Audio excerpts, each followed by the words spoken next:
Hello friends, ஒரு lining top churidar top எப்படி தைக்கிறதுன்னு நம்ம இப்போ இந்த வீடியோக்குள்ளே பார்க்கலாம்.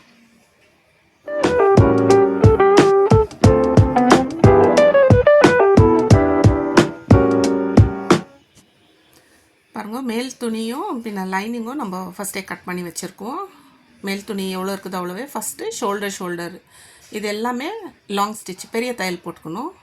ஷோல்டரும் லாங் ஸ்டிச் போட்டோம்னா அந்த துணியை கரெக்டாக நம்ம செட் பண்ணிக்கிறோம்.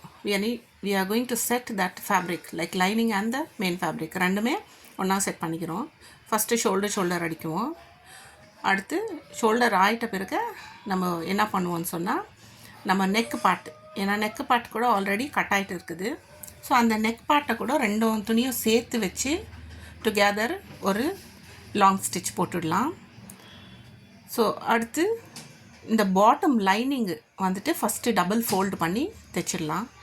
ஏன்னா அதை டபுள் ஃபோல்டு பண்ணி தைச்சிட்டோம்னா அது நீட் ஃபினிஷ் வந்துடுது. பாட்டமில் திரும்பி நம்ம பிரித்து தைக்கிற மாதிரியில் ஹார்ம் ஹோல் கிட்ட அக்கலத்துக்கிட்ட கூட லைனிங்கையும் அதையும் சேர்த்து நம்ம தைச்சிட்றோம். அதை தைச்சி முடிஞ்ச உடனே நம்ம என்ன பண்ணுறோம், அது ஃபினிஷ் ஆகிடுது ஒரு பக்கம் வச்சு டையிங், பேக் சைடு டையிங்காக நம்ம நாட் த்ரெட்டு ரெடி பண்ணிக்கிறோம். ஸோ 3 or 4 சென்டிமீட்டர், 3 இல்லைனா 4 சென்டிமீட்டரில் க்ராஸ் பீஸ் தான் கட் பண்ணணும், not dyeing. Cross piece cut பண்ணிவிட்டு ரொம்ப மெலீஸாக நம்ம என்ன பண்ணலாம், ஒரு தையல் போட்டுக்கலாம். மெலீஸாக பண்ணால் தான் அந்த நாட் வந்துட்டு டையிங்க்கு நல்லாயிருக்கும் பேக் சைடில். இது நாட்டுடைய டூலு பாருங்கள், அழகாக உள்ளே விட்டுட்டு நம்ம என்ன பண்ணுறோம், அங்கே ஒரு லாக் மாதிரி இருக்கும், அதில் போட்டு நம்ம மெதுவாக துணி எவ்வளோ சாஃப்டாக இருந்தால் கூட நம்ம ஹேண்டில் பண்ணுற விதம் இருக்குது பாருங்க, அதில் தான் அது நல்லா வரும். துணி நம்ம கொஞ்சம் ரஃப்பாக ஹேண்டில் பண்ணோம்னா துணி கிழிஞ்சிட்டு நடுவில் கட்டாகி அந்த டூல் வெளியே வந்துடும். ஸோ கொஞ்சம் பொறுமையாக நம்ம ஹேண்டில் பண்ணோம்னா ஈஸியாக வந்துடும். பாருங்கள், வந்துடுச்சு. ஸோ ஃபஸ்ட்டு 2 த்ரெட்டும் நாட்டு நம்ம ரெடி பண்ணி நம்ம வச்சுக்கணும். ஏன்னா நம்ம பேக் சைடு நெக் பீஸ் வைக்கிறதுக்கு முன்னாடி இதை ரெடி பண்ணோம். ஸோ நெக் பீஸ் வச்சிட்டோம்னா மேலே வரும். இது நெக் பீஸ் வைக்கிறதுக்கு முன்னாலன்னா உள்ளவே இன்சர்ட் ஆகிடும். ஸோ அது வந்துட்டு உள்ளே இன்சர்ட் ஆகிறது வந்துட்டு நீட் ஃபினிஷும் கொடுக்கும். பின்ன நெக்குக்கு வந்துட்டு ரொம்ப நல்லா இருக்கும். அந்த ரா எட்ஜு எங்கேயுமே வெளியில் தெரியாது. அதனால தான் நம்ம என்ன பண்ணுறோன்னா, நெக்குக்குள்ளவே அடங்கிறதுக்காக ஃபஸ்ட்டே இந்த டையிங் பீசஸை ரெடி பண்ணிக்கலாம். ஐதர் அது கான்ட்ராஸ்ட் பேண்ட் துணியோ இல்லை உங்களுக்கு அதில் இருக்கிற ஏதாவது கான்ட்ராஸ்ட் இருந்தால் கூட அதில் வைக்கலாம். இல்லை சில டைமில் உங்களுக்கு ரெடிமேட் கூட கிடச்சிடுது இந்த மாதிரி நாட்டு. ஸோ அதில் இருக்கிற கான்ட்ராஸ்ட் கலர் வாங்கிட்டு நீங்கள் ரெடி பண்ணிடலாம். ஸோ இப்போ கீழே அந்த டாசல்ஸ் வந்து டிஃப்ரெண்ட் டிசைனில் பண்ணுறோம் பாருங்க. ஸோ இது 3 சைஸில் நம்ம ஃபேப்ரிக்கை கட் பண்ணுறோம் துணியை. அந்த 3 சைஸ் என்ன, ஒரு சைஸு 10, ஒரு சைஸ் 8, இன்னொன்று 6.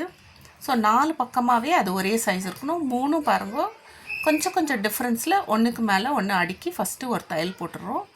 இந்த பக்கத்தில் இந்த தைக்கக்குள்ளோ அந்த ஃபோல்டிங்கை ஆப்போசிட்டில் மடக்கி தைக்கிறோம். இப்போது அந்த முக்கோணத்தில் இருக்கிறது அடுத்த பகுதியில் இருக்கிறத பாட்டம்லேருந்து மேலே போட்டு தைக்கிறோம். ஸோ 2 பீஸ் இந்த மாதிரி ஒரு டாசலுக்கு ரெடி பண்ணுறதுக்கு ரெடி பண்ணி வச்சுக்கணும். இப்போ அந்த நாட் இருக்குது பாருங்கள், டையிங் இருக்குது, அதை வச்சு மேலே ப்ளேஸ் பண்ணி நடுவில் கரெக்டாக நம்மளுக்கு எந்த சைஸ் வேணுமோ அகலத்தை பொறுத்து 2 பக்கமாகவே வி மாதிரி ஒரு ஸ்டிச்சிங் போட்டுட்டோம்னா அந்த எக்ஸஸ் ஃபேப்ரிக்கு அதிகமாக இருக்கிறது என்ன இருக்குதோ அதை நம்ம ட்ரிம் பண்ணி எடுத்துடலாம். எடுத்துகிட்டு நீட்டாக நம்ம எடுத்து பார்த்தோம்னா அந்த டிசைன் ரொம்ப நல்லாயிருக்கும். நீங்கள் கூட ட்ரை பண்ணுங்கள் ஃப்ரெண்ட்ஸ், ரொம்ப நல்லா இருக்குது பாருங்கள். 2 நாட்டும் ரெடி பண்ணி வச்சிடலாம். அது நம்ம சைஸ் பொறுத்து. ஆனால் சைஸ் பண்ணுறோன்னா வெயிட்லெஸ் ஃபேப்ரிக்கில் பண்ணால் நல்லாயிருக்கும். இப்போ பாருங்கள், அந்த neck back neck piece cut பண்ணிவிட்டு ஃபஸ்ட்டு திங்கு நம்ம அந்த அவுட்டரில் வெளியில் இருக்கிறது அதை நம்ம ஃபோல்டு பண்ணி தைக்கணும். அது எதுக்குன்னா, இந்த ரொம்ப பேர் என்ன பண்ணுறாங்கன்னா ஃபஸ்ட்டு மெயின் ஃபேப்ரிக்கில் வச்சு தைச்சிட்டு ஃபோல்டு பண்ணுவாங்க. அப்போ ஃபேப்ரிக்குடைய வெயிட் எல்லாமே, துணியுடைய வெயிட் எல்லாமே அந்த நெக் பீஸில் விழும். ஸோ ஃபஸ்ட்டு இது ஈஸியாக இருக்கும் பாருங்க. பாட்டமில் நல்லா ஃபோல்டு பண்ணி ஒரே ஃபோல்டிங்கு அதை நீட்டாக ஹேண்டில் பண்ணி தைச்சிட்டு இப்போ நம்ம நெக்குக்கு செட் பண்ணுவோம். ஸோ 5 சென்டிமீட்டர் ஷோல்டர்லேருந்து கீழே இறக்கத்தில் 5 or 6 சென்டிமீட்டர் மார்க் பண்ணிக்கிறோம். அந்த இடத்துல தான் நம்மளுடைய அந்த டையிங் நாட் போடுறோமே அதை வச்சு லாக் பண்ணுவோம். ஸோ நான் இங்கே வந்துட்டு லாக் பண்ணல, பின் பண்ணியிருக்கிறேன். டைரெக்டாக நான் ஸ்டிச்சு கொண்டு போயிடுறேன். ஸோ நம்ம நெக் பீஸும் மெயின் ஃபேப்ரிக்கும் ஆல்ரெடி நெக்கு கட் ஆகிருக்கிறதுனால இதில் வந்துட்டு என்னென்னா நான் வந்துட்டு கேன்வஸு ப்ளேஸ் பண்ணல, வித்தவுட் கேன்வஸ் தான் பண்ணின்னு இருக்கிறேன், கேன்வஸ் வைக்காத. ஸோ கேன்வஸ் வைக்காத கூட நம்ம பண்ணலாம். அதுதான் இந்த வீடியோக்குள்ளே நீங்கள் பார்த்துட்டு இருக்கிறது பாருங்க. அடுத்த நாட் பீஸ் வச்சுட்டு நான் அங்கே லாக் பண்ணி எடுத்துடுறேன். இப்போ நாச்சஸ் போட்டுக்குவோம். நாச்சஸ் போட்டுட்டு நம்ம நாச்சஸ் போட்டால் தான் நம்மளுடைய நெக்கு வந்துட்டு நீட் ஃபினிஷ் ஆகும். ஸோ நாச்சஸ் போடலைன்னா அது துணி மெயின் ஃபேப்ரிக் உள்ளே வருதோ இல்லை வெளியே துணி வர மாதிரி இருக்கும். அது ஃபினிஷ் ஆகிடுச்சு. நெக்ஸ்ட்டு ஃப்ரண்ட்டு நெக்கு நம்ம என்ன டிசைனோ இல்லை எது நம்மளுக்கு பிடிச்சிருக்குதோ அதை போல் வரைஞ்சி ஃப்ரண்ட்டு கட் பண்ணிடுறோம் பாருங்க. கட் பண்ணிவிட்டு ஃப்ரண்ட்டுக்கு கூட சேம் பேக்குக்கு எப்படி நம்ம நெக் பீஸ் வச்சோம் அதே போல் தான் ஃப்ரண்ட்டுக்கு கூட நெக் பீஸ் கட் பண்ணிக்கலாம். ஸோ நெக் பீஸ் கட் பண்ணிவிட்டு பாருங்கள், அது ஃபோல்டிங்கில் நம்மளுக்கு கரெக்டாக வரணும் அவ்வளோத்துக்கு. ஸோ இந்த மெயின் ஃபேப்ரிக்கில் வச்சோம்னா ஒருவேளை ரஃப்பாக இருந்துச்சுன்னா அது நம்மளுக்கு உள்ளே வந்துட்டு ஒரு மாதிரி குத்துற மாதிரி இருக்கும். லைனிங்கே கூட யூஸ் பண்ணிக்கலாம். எல்லாத்துக்குமே பெஸ்ட்டு லைனிங் சாஃப்டாகவும் இருக்கும், பின்ன ஹேண்டில் பண்ணுறதுக்கும் ஈஸியாக இருக்கும் நம்மளுக்கு. அதனால் நான் வந்துட்டு இங்கே லைனிங்கை யூஸ் பண்ணிக்கிறேன். ஃப்ரண்ட்டு நெக் பீஸும் பேக் நெக் பீஸ் ரெண்டுத்துமே லைனிங்கை யூஸ் பண்ணிக்கிறேன். ஸோ சில வெளியில் லைனிங் பார்த்தாத போவோம். அப்போ மெயின் ஃபேப்ரிக் வந்துட்டு எப்படி இருக்குதுன்னு சொல்லிட்டு நம்ம பார்த்துட்டு தான் நம்ம அதை யூஸ் பண்ணணும். ஸோ ஃப்ரண்ட் பார்ட்டை நான் எப்படி ஃபினிஷ் பண்ணணும் அதே மாதிரி தான் இந்த பேக் பார்ட்டை கூட பேக் பார்ட்டை எப்படி ஃபினிஷ் பண்ணணும் அதே மாதிரி தான் ஃப்ரண்ட் பார்ட்டை கூட நான் ஃபினிஷ் பண்ணுறேன். பாருங்கள், மேலே ப்ளேஸ் பண்ணிவிட்டு அது எந்த ஷேப்பில் கட் பண்ணியிருக்கிறனோ அதே ஷேப்பில் 1 சென்டிமீட்டர் அளவில் கரெக்டாக நம்ம தையல் போட்டுக்கிறோம். நம்ம தைக்கக்குள்ளே இன்னொன்று ஒன்று நோட் பண்ணணும். என்னென்னா அடியில் இருக்கிற துணியும் லைனிங்கும் ரெண்டும் சேர்ந்து தான் தையல் வருதான்னு, இல்லை நீங்கள் அந்த 1 சென்டிமீட்டர் தைக்கிறதுல விட்டுட்டு தைச்சிடக்கூடாது. ஸோ அதை தையல் போட்ட பிறகு ஒரு தடவை நாச்சஸ் போடுறதுக்கு முன்னாடியே நீங்கள் என்ன பண்ணுவோம், ஃபுல்லாக செக் பண்ணிவிட்டு இப்போது கினாரி ஸ்டிச் போடலாம்.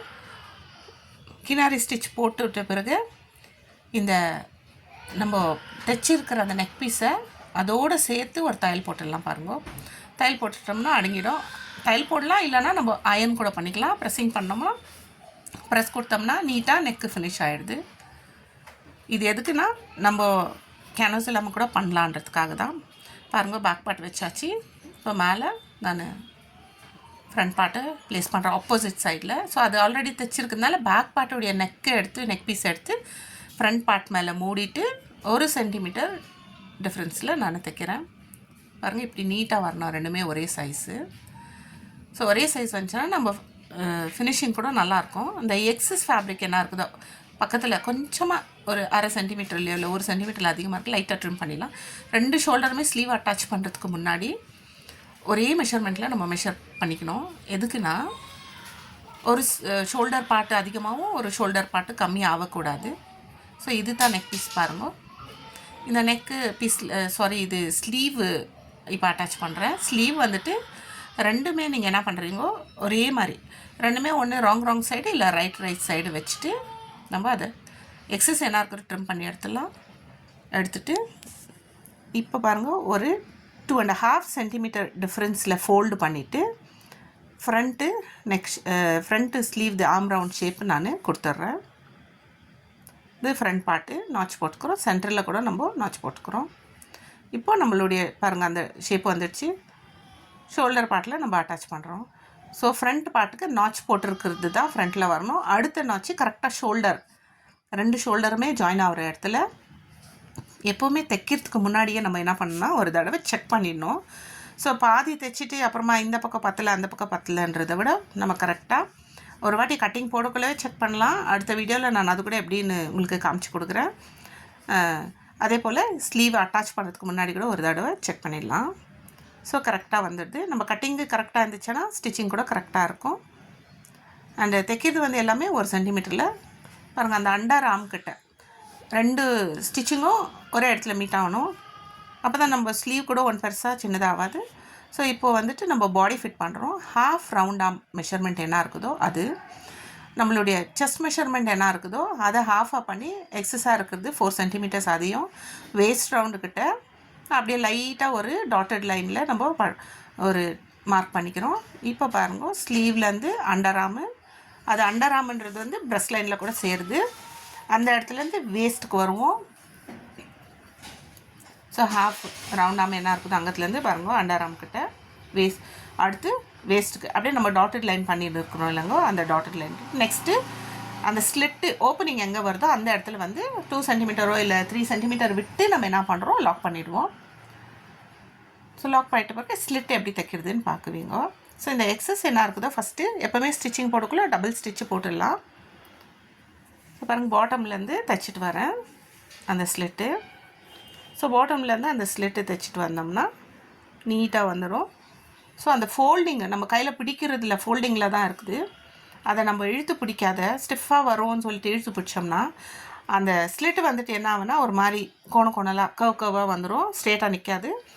ஸோ இந்த இடத்துல ஜாயின் போடுற இடத்துல நீட்டாக அதே போல் அது அந்த பக்கத்தில் எப்படி ஜாயின் பண்ணிங்களோ அதே போல் இந்த பக்கத்துலேயும் ஜாயின் பண்ணி எந்த துணியும் ஃபோல்டிங்கில் எக்ஸஸ் வரக்கூடாது அடியில் பாட்டமில் தைக்கக்குள்ளோ. ஸோ பாருங்கள், இல்லை நீங்கள் இந்த வீடியோவில் நீங்கள் பார்க்கலாம். ஃபோல்டு பண்ணி நீட்டாக ஸ்டிச்சிங் ஆகிடுச்சு. ஸோ டபுள் ஸ்டிச்சு கினாரி ஸ்டிச் கூட பாருங்கள் அப்படி வரணும் ஸ்லிட்டு ஓப்பனு. அதே போல் தைச்சி முடிச்சுட்டு ஒரு தடவை நம்ம ஸ்டிச்சிங் கரெக்டாக இருக்குதான்னு அந்த லென்த்தோடு நம்ம செக் பண்ணிவிடுவோம்.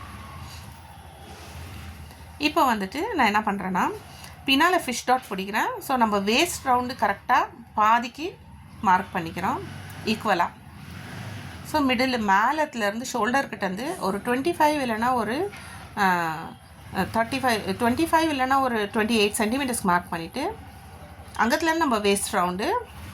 ஸோ வேஸ்ட் ரவுண்டுக்கிட்ட ஒரு 10, பின்ன அந்த வேஸ்ட் ரவுண்டுக்கு கீழே ஒரு 10 சென்டிமீட்டர்ஸ் வச்சுட்டு நம்ம ஃபிஷ் டாட் பண்ணிடலாம். ஃபிஷ் டாட் கொடுக்கறதுனால என்ன ஆகும்னு சொன்னால் பாடியோடைய ஷேப் ரொம்ப நல்லா எடுத்து காமிக்கும்.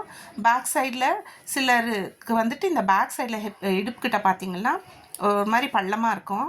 ஸோ அந்த மாதிரி இருக்கிறவங்களுக்கெல்லாம் இந்த ஃபிஷ் டாட் யூஸ் பண்ணிங்கன்னா ட்ரெஸ்ஸுடைய ஷேப்பும் லுக்கும் ரொம்ப நல்லாயிருக்கும். ஸோ இப்படி தான் நம்மளுடைய லைனிங் வித்தவுட் நெக் பீஸுலேயே நம்ம எப்படி ஸ்டிச் பண்ணுறதுன்னு நீங்கள் இப்போ நான் காமிச்சு கொடுத்துருக்குறேன். நான் நினைக்கிறேன் உங்களுக்கு என்னுடைய வீடியோ பிடிச்சிருந்தா please like, share and subscribe. Thank you for வாட்சிங்.